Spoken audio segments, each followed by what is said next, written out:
doubt, there would be no mystery.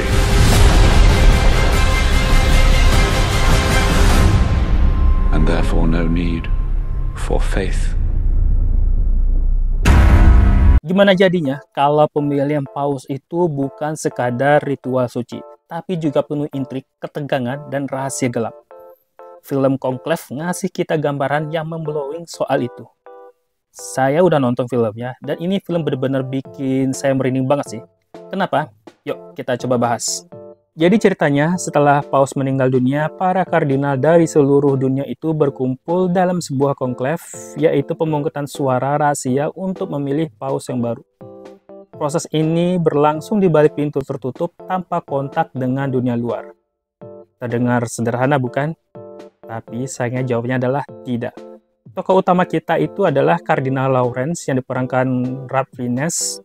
Awalnya hanya seorang yang mengikuti proses ini, tapi kemudian dia dikasih tugas rahasia menyelidiki para kandidat lain.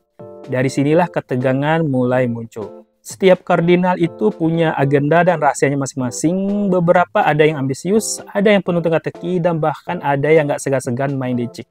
Di sini filmnya benar-benar sukses bikin kita bertanya-tanya siapa yang bisa dipercaya, siapa yang benar-benar layak. Salah satu yang bikin Conclave terasa spesial itu adalah sinematografinya.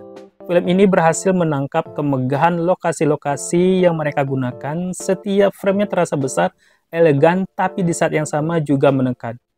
Seolah-olah kita ikut terjebak di dalam ruangan itu bersama para kardinal. Ada banyak shoot yang terasa seperti lukisan. Pencahayaannya bermain dengan bayangan dan setiap sudut ruangan berasa penuh arti. Makanya saya agak kaget sih pas tahu film ini nggak masuk nominasi Oscar untuk kategori sinematografi. Karena jujur, ini salah satu aspek terbaik dari film ini. Ralph Fiennes selalu solid, dan di sini dia tampil dengan penuh karisma. Tapi yang menarik, film ini nggak cuma soal dia. Para kardinal lain juga ikut tampil kuat, dengan masing-masing punya karakter unik. Yang bikin seru itu mereka semua bukan sosok yang sepenuhnya suci sih. Setiap karakter itu punya sisi abu-abunya masing-masing. Ada ambisi, ada ketakutan, juga ada ego yang bermain di balik jubah mereka. Ini yang bikin konflik di dalam film itu terasa real dan penuh tekanan. Dan ini bukan film tipe yang banyak aksi atau twist besar-besaran sih. Ketegangannya muncul dari dialog dan atmosfernya. Rasanya mirip kayak nonton drama panggung yang intens di mana setiap kata dan ekspresi itu berarti. Satu elemen yang wajib dapat kredit lebih adalah musiknya. Scoring dari Volker Balterman, benar nggak sih bacanya? Benar-benar jadi penentu mood dalam film ini.